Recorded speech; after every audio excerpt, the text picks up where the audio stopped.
Hi everyone! So ang lesson ay tungkol sa Illustrating Polynomial Equations, Quarter 1, Module 11. Objectives: determine polynomial equation. So determine the roots of polynomial equation. Next, find the polynomial equation given the roots. So, i-define muna natin ang polynomial equation.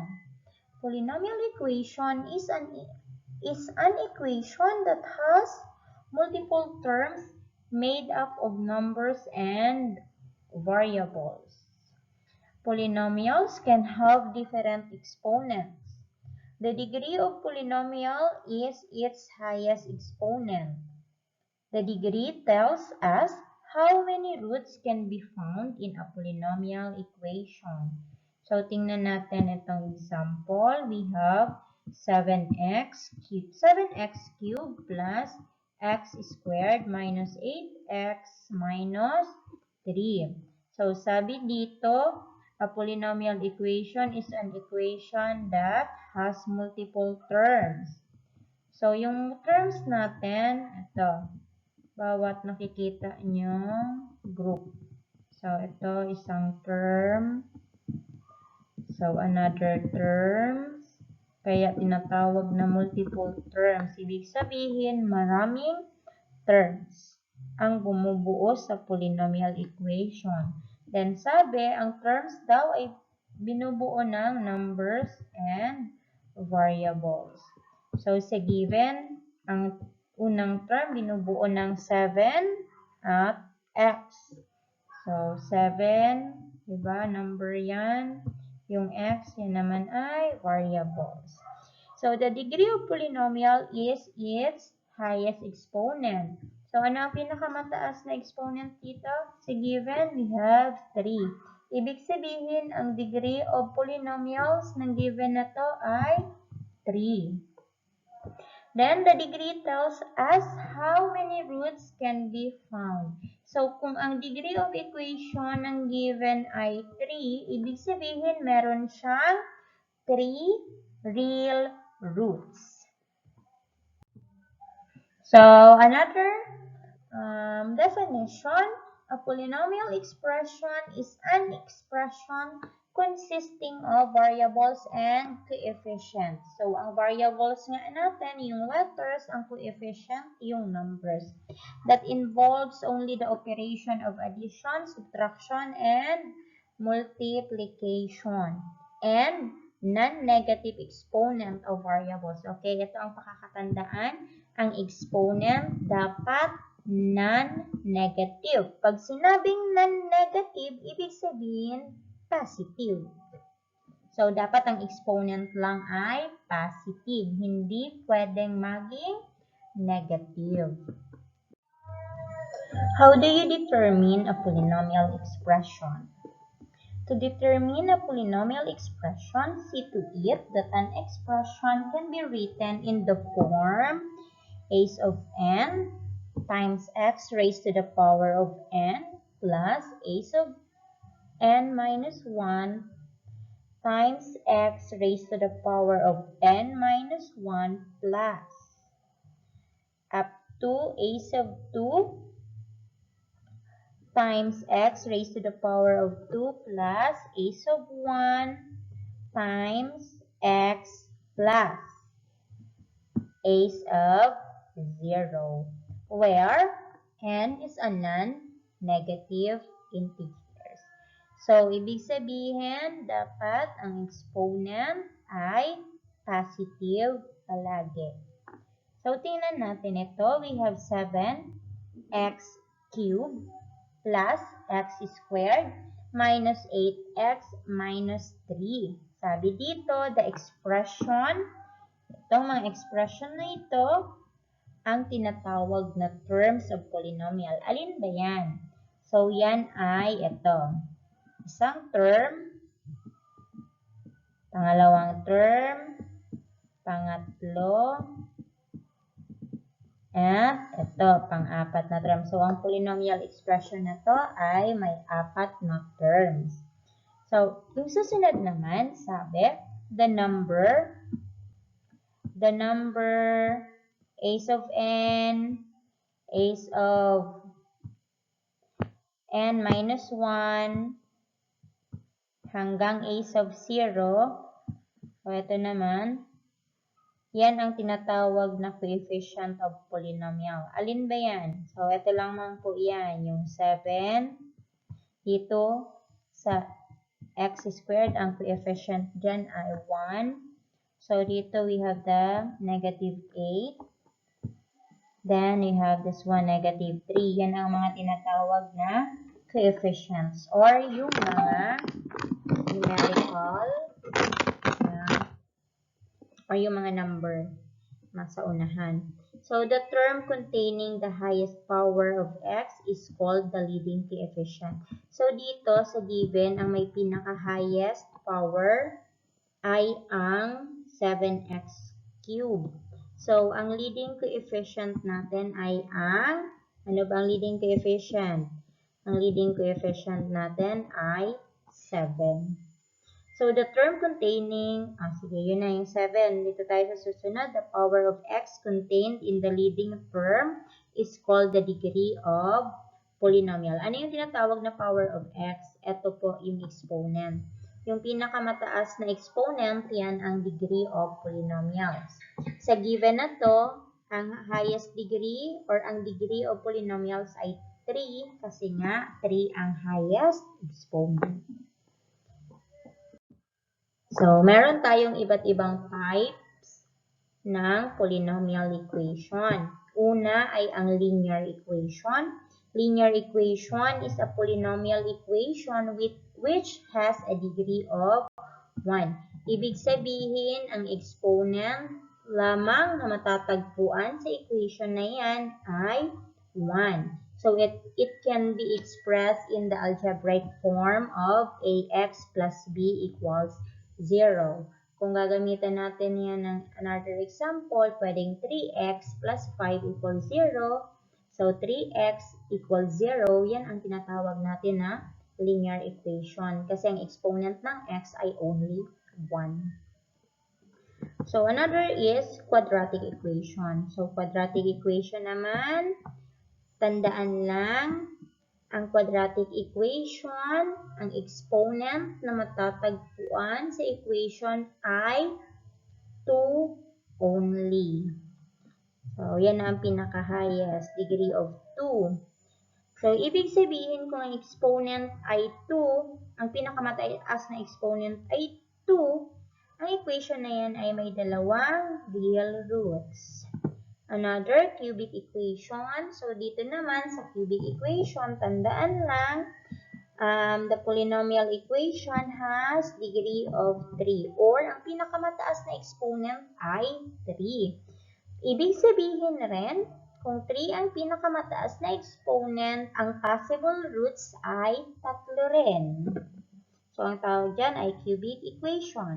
Another, we have fourth degree polynomials. Ang fourth degree polynomials, ang exponent ay 4. So, ang tawag sa polynomials na may highest exponent na 4 ay quartic polynomials. So, this time, ang ine-expect na roots ng equation na under quartic polynomial ay 4. So, fifth degree polynomials, yan naman yung may 5 na exponent. So, ang tawag ay quintic polynomials. Sa quintic polynomials, ang ine-expect naman na roots ay hanggang 5. So, meron tayong tinatawag na fundamental theorem of algebra. So, this theorem states that if p of x is a polynomial equation of degree n and with real coefficients, then it has at most n real roots. If a root occurs twice, the root is called multiplicity of 2. In general, if a root occurs n times, it is called a root of multiplicity of n.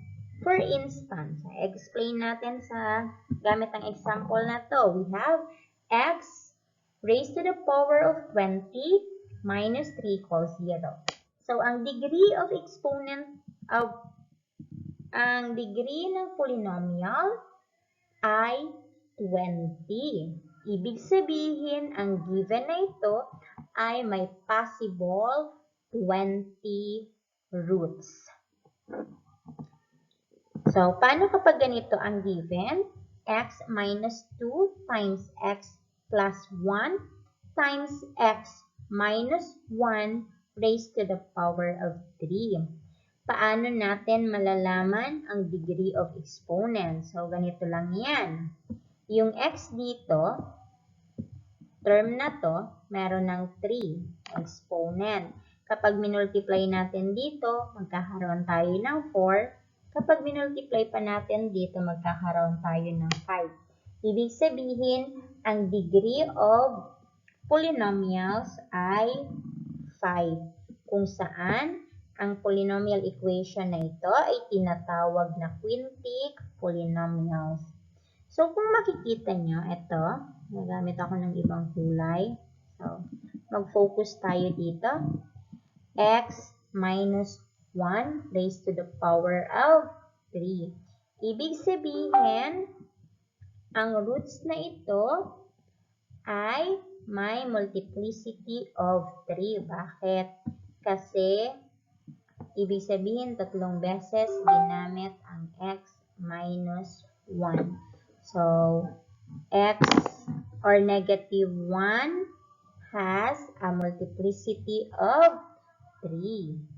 Mali. Hindi pala ito magiging negative 1. Ang root dito ay 1 with a multiplicity of 3.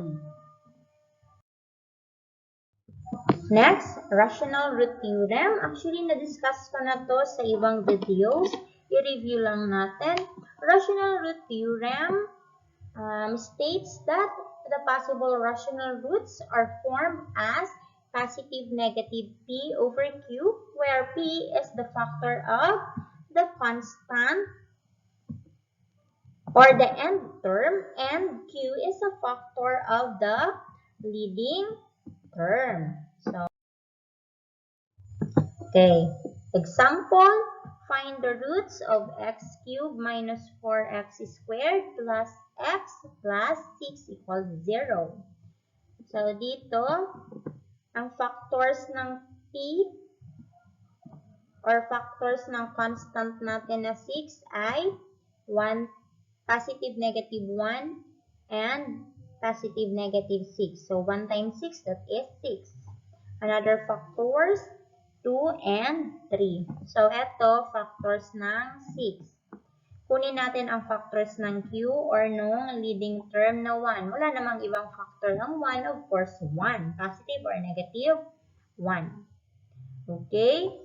Kunin natin ang quotient or i-divide natin yung factors of p by the factors of q. Magkakaroon tayo ng positive negative 1 over 1, positive negative 6 over 1, positive negative 2 over 1, then positive negative 3 over 1. Or ang possible roots, kapag dinivide natin yan, of course, 1 divided by 1, the answer is positive negative 1. So, same with positive negative 6 divided by 1. Of course, the answer is positive negative 6. Pareho din ang mangyayari dito and dyan. The answer is positive negative 2 and positive negative 3. Okay? Punta tayo dito.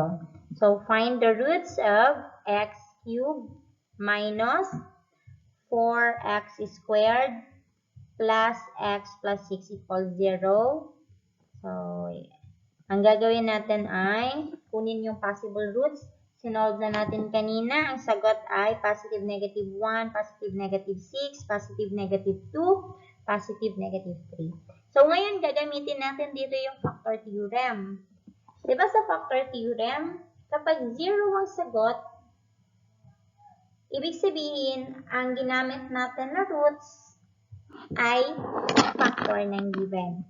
So, umpisahan natin dito sa 1, positive, negative 1. Unahin natin ng positive 1. So, ngayon, gagamitin natin itong original equation. Papalitan lang natin ang x ng 1. Ganito ang mangyayari. Kapag sinolve natin, the p sub 1 equals 2.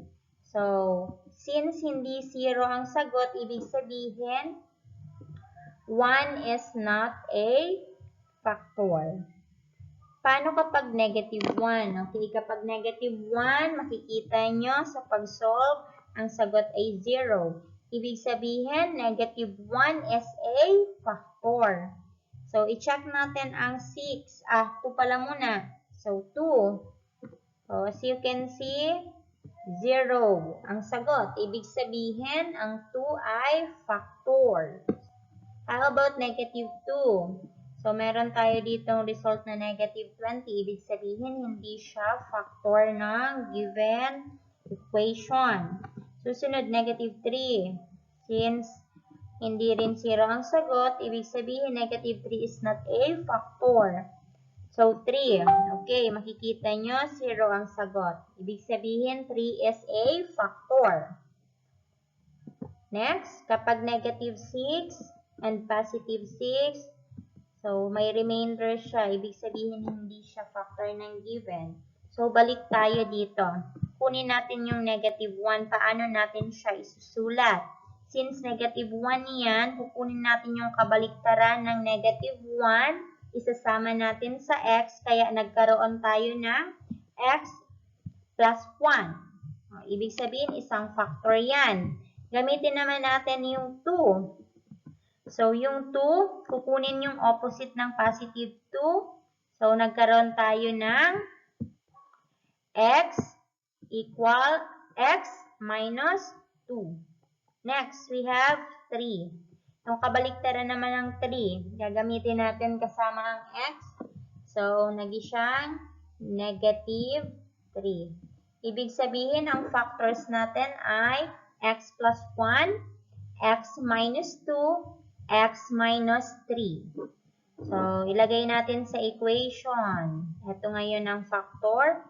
X plus 1 times x minus 2 times x minus 3 equals 0. Factors yan ng x cubed minus 4x squared plus x plus 6 equals 0. Ngayon naman, let us find the polynomial equation when the roots are negative 1 and negative 2. Paano naman natin kukunin ang equation? So, gagamitin natin ang kabaliktaran ng negative 1 at ng 2. Isasama natin sa x. Magkakaroon tayo ng x plus 1 times x minus 2. Ulitin ko yung negative 1 dito. So, naging positive. Ito naman yung 2, naging negative 2. So, gagamitin natin ang FOIL method. Naaalala nyo ang FOIL method? So, FOIL method, ibig sabihin unahin ang first term. So, x times x. We have x squared. Followed by the outer. Ang outer natin, it's x times negative 2. We have negative 2x. So, I for the inner, ito naman, positive 1 times x, we have positive x. For the last term, we have positive 1 times negative 2. Ang sagot ay negative 2. May pwede tayong i-combine kasi similar naman siya yung negative 2x plus x. Kapag inad natin yan, ang magiging sagot ay x squared minus x minus 2 equals 0.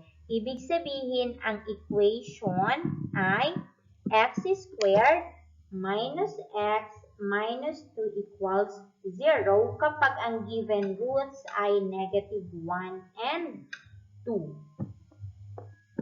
Another example, find the polynomial equation when the roots are negative 1, negative 2, and 3. So, kukunin ulit natin ang kabaliktaran ng 1, ang negative 1, rather, ng negative 2, and 3.